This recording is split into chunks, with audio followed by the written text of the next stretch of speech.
Welcome to the Private Practice Startup, where we inspire you from startup to mastery.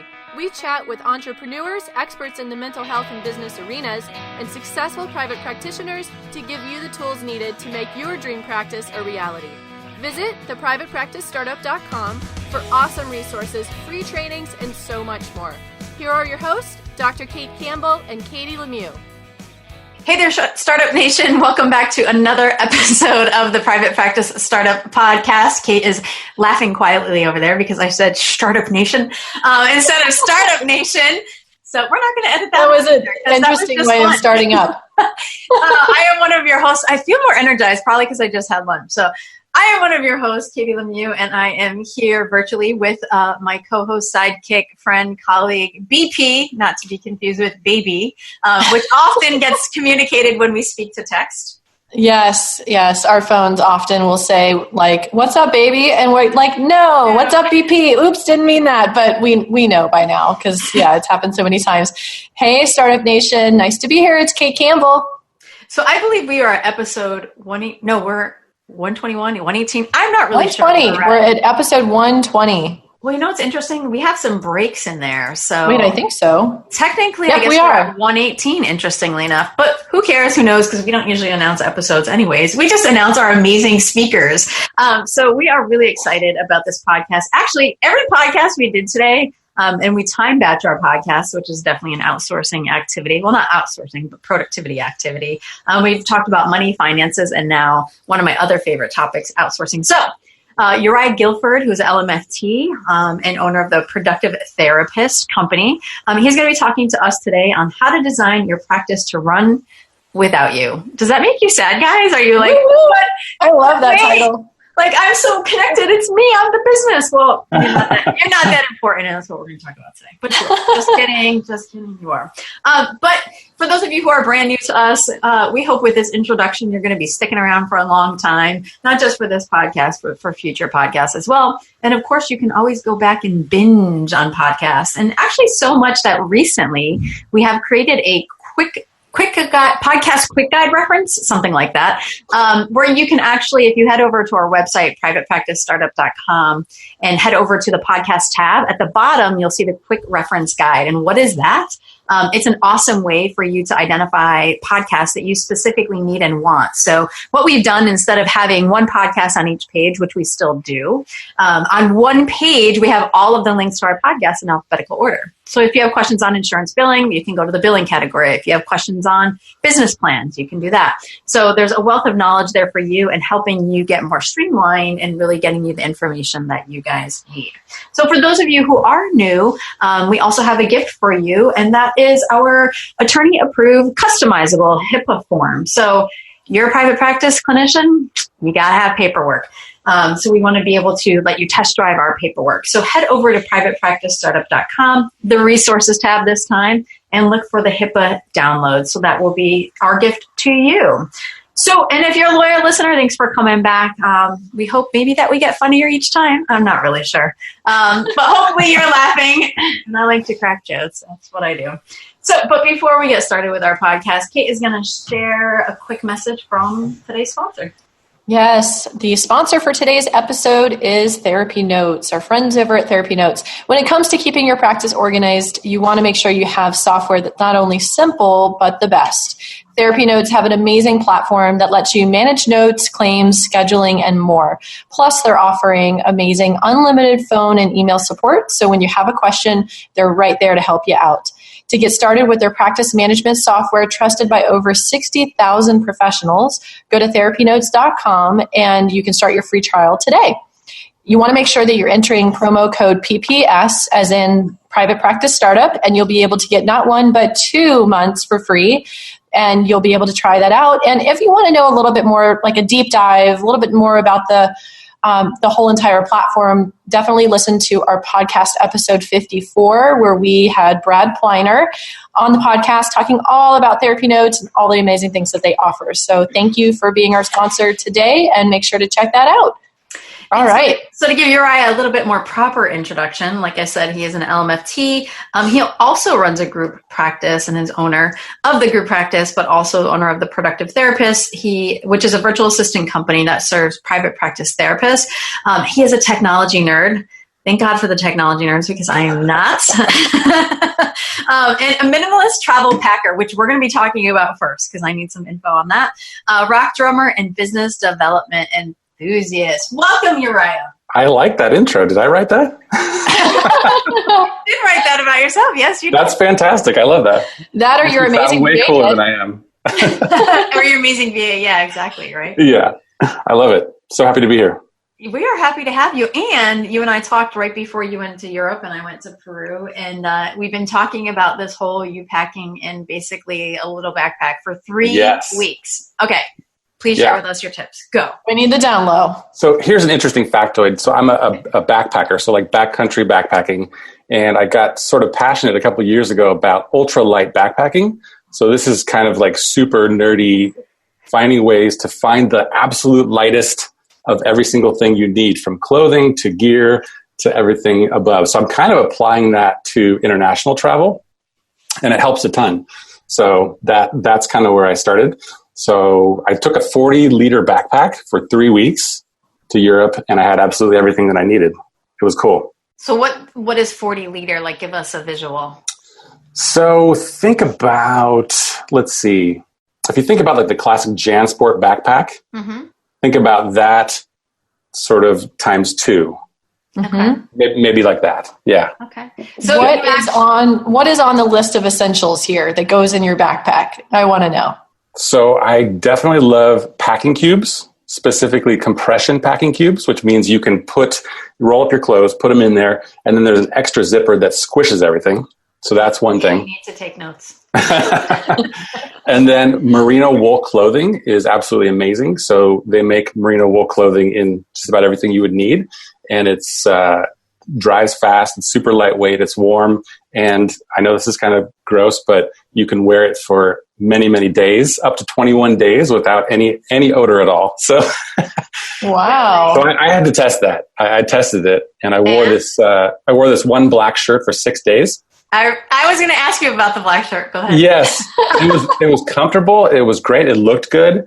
And honestly, it did not smell after 6 days. And I could have kept wearing it, but my wife did not want me to. Right, because then those pictures all have the black shirt. Right. So those are a couple things. We can cut that out and send it to the company, and that's a good promo. Boom. Were you guys staying in hostels or hotels, or how did you decide where to stay as you were on this adventure? We were fortunate enough to be able to stay with family for almost 2 weeks of the time, family and friends. And then we stayed pretty much exclusively in Airbnbs. Okay. Some of them better than others, but overall, great experience. Yeah. So now whose family is there? Your side, your wife? My wife has a lot of family in Sweden on her side, sort of extended family. And they were incredibly hospitable and they spoiled us. It was really cool. That's awesome. What was one of your favorite foods while you were there in Sweden? In Sweden? Yeah. So they have a tradition that they call Fika. Have you ever heard of this? Doesn't sound good, but okay. Sounds fecal. I don't know.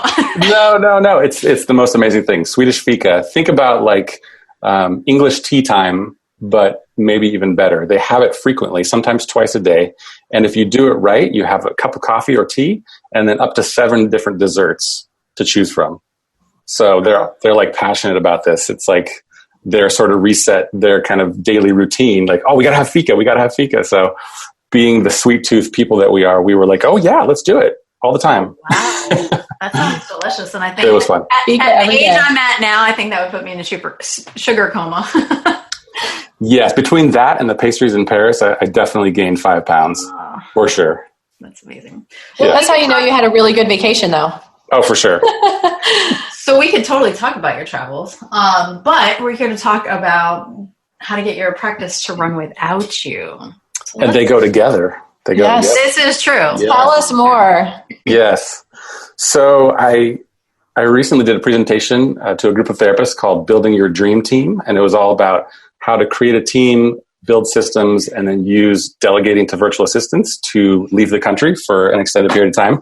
So that was my whole pitch. And honestly, the last, I would say, 1.5 years of really working hard to create systems and use delegation to the maximum benefit made it possible for me to leave and genuinely not work. Like, I actually did not work for 3 weeks, didn't take a single business phone call, didn't answer a single email. I didn't jump in to solve any problems. And I was actually honestly quite surprised at my success with that, because I love working. I love what I do. Yeah. What was that like to actually step away and not be involved? I mean, I get it, like, about training people to do that for you, but then when you love your work and it's so easy to just be like, oh, but I'm just so curious and what's going on, and just to like jump in and check on things. That would be so hard for me to have that boundary of like complete no engagement whatsoever. So what was that like? It's kind of wild. I think the best thing that I did was give away my SIM card. So I literally, wow, you know, that urge you get. And true confessions, I sometimes work whenever I can, wherever I am, you know, just grabbing the phone and doing quick things. But I literally could not do that because I didn't have a SIM card, and I just was forced to not work. So wow. that was helpful. That was like the major boundary. Like, okay, SIM card gone. I can't. Yes. Yep. Yes. On Friday night, we went out for a date night, and I actually left my phone at home on purpose. And it was like, so I just actually had my like wallet or whatever. And I was like, wow, this is like really freeing. And like, you know, like habitually we're so addicted to our phones. It's like, oh, there it is on the table. Let me look at it. Oh, there it is. Let me look at it. Like, so true. Oh my gosh. So I can only imagine like what that was like. It must have been like growing up in the 80s, like when we didn't have any of that stuff. I was like, why do I even have this phone if it has no internet? What is this thing for? Exactly. Wow. So was that like, did someone like propose that idea to you, or you kind of made yourself accountable that way? No, I wish I had that clever idea, but no, I definitely had the SIM card for a while, and then I had to give it to my wife because she's our navigator, and we can't do anything without her navigation abilities. Okay. So I willingly gave it up, and it was a great thing that I did. Cool. Yeah. But I also didn't bring a laptop. So I did bring a small iPad with a keyboard, so I could check in. The only time I did check in actually was when we had to run payroll, and just simply to approve it and say, yes, go ahead and do that. So that was the only time I actually worked, quote unquote. So tell us about your journey in really getting to this place. Like, what has it taken? What systems do you have in place? Yeah, so I think I've actually been a huge fan of virtual assistants for about 7 years or so. And I actually had the same virtual assistant for 5 years, which is, I think, kind of unusual, and it was amazing. And then basically what happened is I was in a position where my virtual assistant was no longer available, and I had to find somebody else after 5 years, which was kind of scary, you know? Yeah. And what I ended up doing is hiring someone here that I knew in my local community as a in-office assistant, basically. And they really wanted to quit their job. And so, but I had this sort of conflict where I wanted them full-time, but I couldn't afford to pay them full-time. So what I did is I started contracting out his time to other therapists. And I thought, this is a great way to get him as a full-time employee. And then I realized that worked quite well. And I realized that there was a pretty big need out there for therapists wanting virtual assistants who were trained for mental health. And so it was a little over a year ago, but I started building a team of virtual assistants. And that is partially what allowed me to create the systems that run so that I could leave, so that I have a general virtual assistant who runs my practice, and I have somebody who does intakes, and I have people covering all the different important aspects of the business. What are some important aspects that you've come to realize like need to be covered? You know, I know that every private practice owner has a short list of tasks that they really despise and they procrastinate and just don't want, you know? And I put that in the category of, you know, things that I hate that I wish somebody else would do for me. ASAP. Yeah. Yep, And totally. there might be, obviously there's business things in that category as well as personal things, right? Yes. So I don't know if this answers your question, but the 4 things that I love to delegate and would never want to take back are QuickBooks accounting, So bookkeeping. Yes, that's my number one. Right? 100%. Oh my goodness. I don't know why that So hurts my brain. It definitely does. So QuickBooks, accounting, insurance billing, 100% never need to do that again. And then phones. I mean, obviously, we all handle our phones and the intake coordination and all that when we start up. But there comes a point, especially if you have a group practice, where it just becomes overwhelming and you can't get anything done. So I love having an intake coordinator handle that. So I think I've become allergic to answering my phone. Like, is seriously, that right? I get like, I hate when my phone rings now. I have a group practice, and for so many years, I would answer it outside of the hours that my assistant would work. And now she just takes care of all the phones. She's been doing that for the past year. I never have to talk to anybody. I never have to answer the phone to clients. I don't talk to anybody, and it's the most fabulous thing ever. So when it rings, I'm like, why are you ringing? I can totally relate. It's the best thing ever. Yeah. Oh, it's been so freeing. Yeah. Sorry. Just every once in a while I get a voicemail on my extension. I was like, what is this? Yes. What is happening right now? There is some part of the system that is not working. Oh no, this is not good. So that was the only 3 out of 4 things I can remember, but those are things that I love delegating. Yeah. I'm with you on all those. Yeah. And obviously each one of those things is a system in and of itself with procedures and all those good things, right? What are some resources you use? Like we talk about people leverage and technology leverage. Like what are some of your favorite technology leverages? Well, as much as I love marketing, I probably love technology and software more. Honestly, I do. I don't know what's wrong with me. Yeah. Maybe you should come over to the private practice startup. We'll embrace your technology stuff. There you go. We don't like that.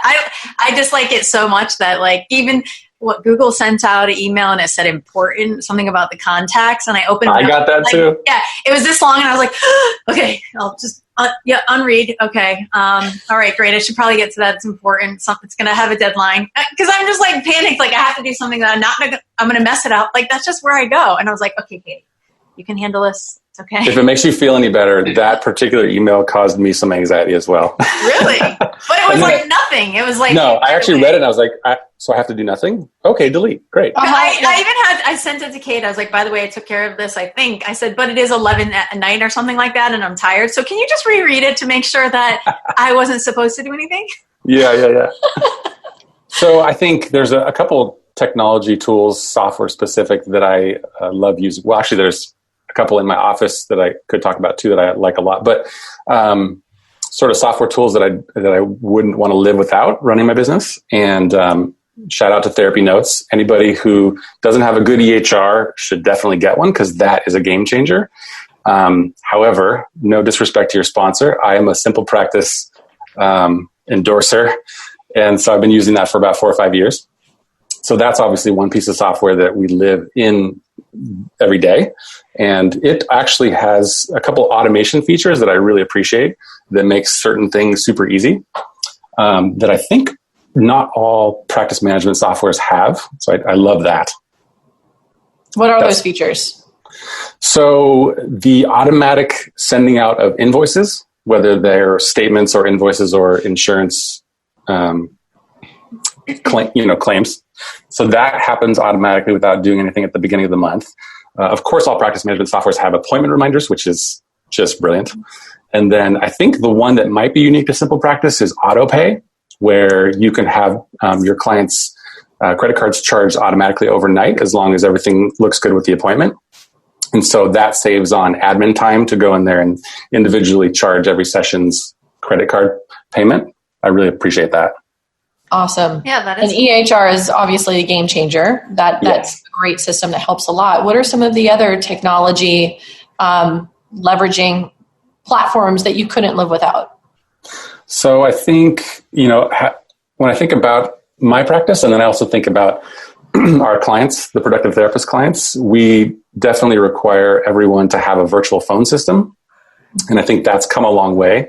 So, an app-based phone system such as phone.com, that's the one we usually recommend because it's HIPAA compliant, it's pretty affordable, those kind of things. So that makes having multiple extensions, or even if you're a solo practice, kind of just appearing as if you have an infrastructure really nice. And then you can run your business off of your smartphone without having, like people do sometimes, having 2 phones, 2 lines, etc. So a virtual phone system, I think, is pretty essential. Yeah, we'll put a link for phone.com in our show notes as well. That's what I use at the group practice. Loved it. Been on that for like 8 years. It's been awesome. Oh, that's good. That's good. Yeah. Uri, what would be your advice for someone who's like just having that hard time of letting go? Yes. How do you coach people in that? The struggle is real. So 2 things. People ask me, when is the best time to get a virtual assistant? Now. and I think it's the same advice, as a couple other things before you need it, like marriage counseling and earthquake insurance or tornado insurance if you have that. I don't know how that works. We're hurricanes down here, but it's hurricanes. There you go. So I think now's a good time. Probably, definitely before you go on maternity leave, before you decide to leave the country and go to Iceland. And before you're stressed and overwhelmed to the max. I think that's a good time to get an assistant. But even so, and I've watched this over the last little more than a year, we all struggle, almost all of us, with delegating because I think we're human and because we are so used to running everything and probably doing it pretty well for the most part. It's just really anxiety provoking to give up tasks, especially I think critical ones like answering the phone, talking to clients for the first time. So I think that there's a lot more to it, obviously, but I think that's a big part of it. Mm-hmm. Mm-hmm. Yeah. I know, Kate, when you started delegating the phone, like you did a lot of training and stuff like that with your assistants. And I remember one of them, you had an assistant for a very short time. She didn't work out very well, mm-hmm. but I think you also have to realize there might be a dip in certain things as you're going through the training process. So it's really important to know that that's happened. And I would also say that it's really important as a leader, right? Because that's your position when you're kind of leading people in regards to this, is that you have to have your own system set up in regards to how to train them, how to check in. The checks and balances are so important from the beginning. I think a lot of times people are like, okay, well, here's the system I taught you once, go out and get it. It doesn't work that way. I know I've actually been in management and leadership since 26 years old. So I'm very lucky stepping into business that I have all that experience and know how to do that. But what I realize is there needs to be those constant check-ins until that person is kind of, on their own, and creating systems around that. I know Kate and I have worked really hard this year to create a complete podcast system as well as our webinar system. And those were beasts to create. Sure. But oh my God, the freedom and liberty of not having to do all those tasks. Even now, I feel like sometimes I get a little lazy. It's like you said, it's like, oh, I don't want to answer this. Someone knows how to do this better than me. It's not worth my time. And truly, you need to be focusing on things that you are naturally talented at and really only that you can do. Mm-hmm. I want to ask you a question because the biggest time suck for me is email. And we have that with the private practice startup as well as I've pretty much handled it with the group practice. But how do you recommend people get VAs or assistants to help outsource their email? Because it's so time consuming. It's like the never-ending hole, the rabbit hole. It is. I think Facebook and email are the biggest time sucks for sure for me. So I've actually done some experiments recently with this, and I haven't quite figured out the best way to do it, to be honest. But for a good 2 months or so, I had one of my virtual assistants who just happens to love to wake up at 5 o'clock in the morning. I think she has a toddler, so that helps. But so I would have her go into my email inbox every morning and sort my email and basically put it in 2 folders, one for need to respond and then one for you should read this when you have time. And then I also installed a plugin called Inbox When Ready, so that it actually is, this is brilliant actually, it hides my inbox. So literally when I log in, I don't see anything. Oh, that's so awesome. Until I click a button that brings it. I love that. Yeah. And that's probably been the biggest game changer. The email sorting, I tried that for a little while, and I would have her also sometimes respond as me to urgent needs. But it didn't really end up saving that much time. So I think for me, the hack is more around managing how much I check email. And this little plugin it makes you feel a little guilty because it tells you hey, you've looked at your inbox this many times, and it's been viewable for this many minutes today. And so there's like this little check and balance kind of thing. But that's been a huge help. That's interesting you say that, because this morning, and sometimes, not all the times, like I actually closed out my email. So if the email's open when I open my computer, I'm writing. It's like, it just draws me to it. And it's awful. And then, so here I am answering an email or doing something. And I said, Katie, this is not what you said you were going to do. Okay, last email, shut it out, go read your book, because that's what you need to be doing in the morning, is reading and exercising and all that stuff. But yeah, like I know that we've tried we have a VA that does check our email. We have like a training script. Like this is how you respond to this email, this is how you respond to this email. And overall it works well, but there are some very specific things that people ask that we only have the answers to. So I think we're doing that a lot. What does work really well is, and you can do this whether you're solo or you're a group, is to have a general email for the practice, right? Whether it's admin at or hello@yourpractice.com, and then have the virtual assistant handle that completely. So I like doing that. And then I only get forwarded the emails that are important for me to respond to.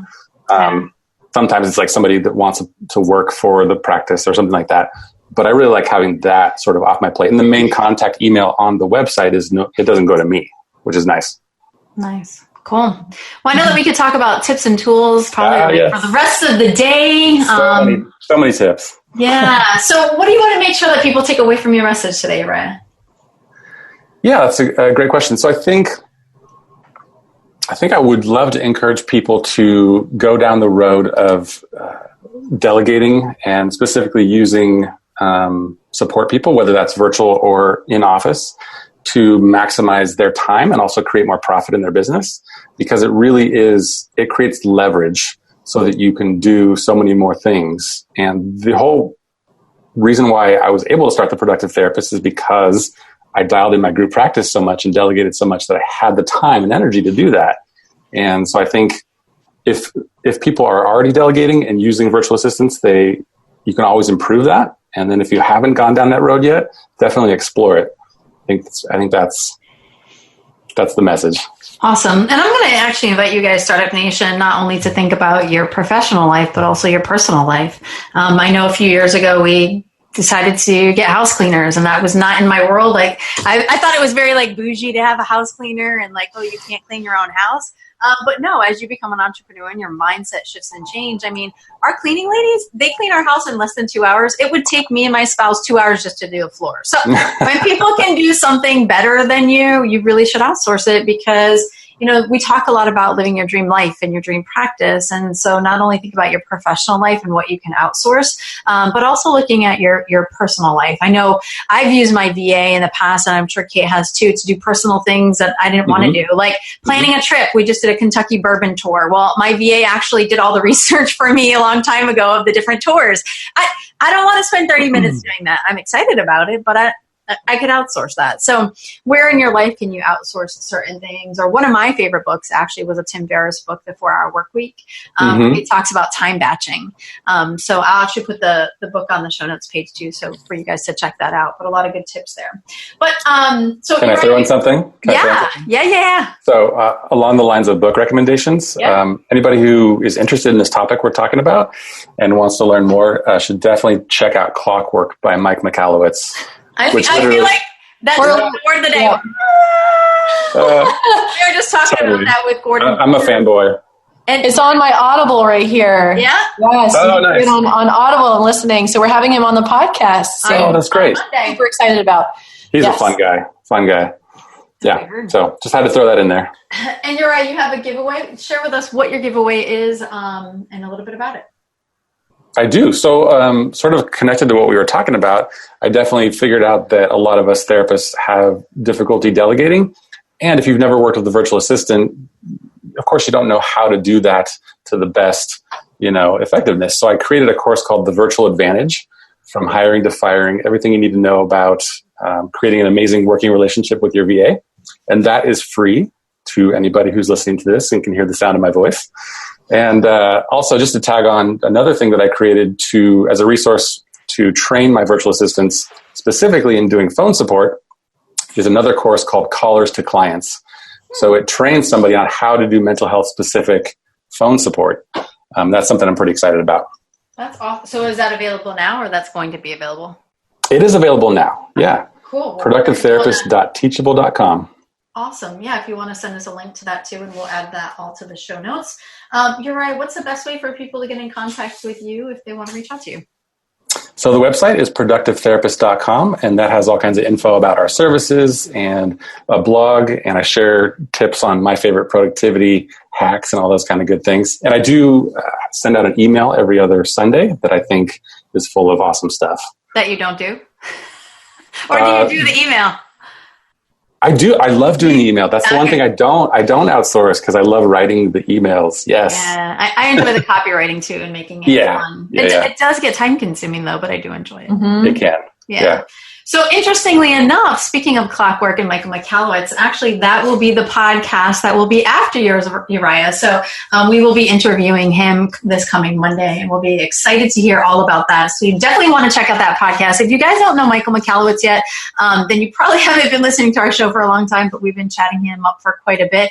Michael Michalowicz is the author of Profit First, and now the author of Clockwork. Profit First is how we run our business financially, as well as many others. We had done a podcast talking about Profit First with Ernesto Segismundo and Laura Long, and how much we love it. So you guys will definitely want to check out that podcast for sure. As always, we hope you have an awesome and inspired day, and we wanted to say thanks for allowing us to inspire you from startup to mastery.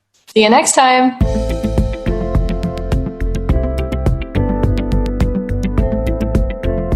Thanks for joining us on The Private Practice Startup. Visit theprivatepracticestartup.com for awesome resources, free trainings, attorney-approved private practice paperwork, and so much more.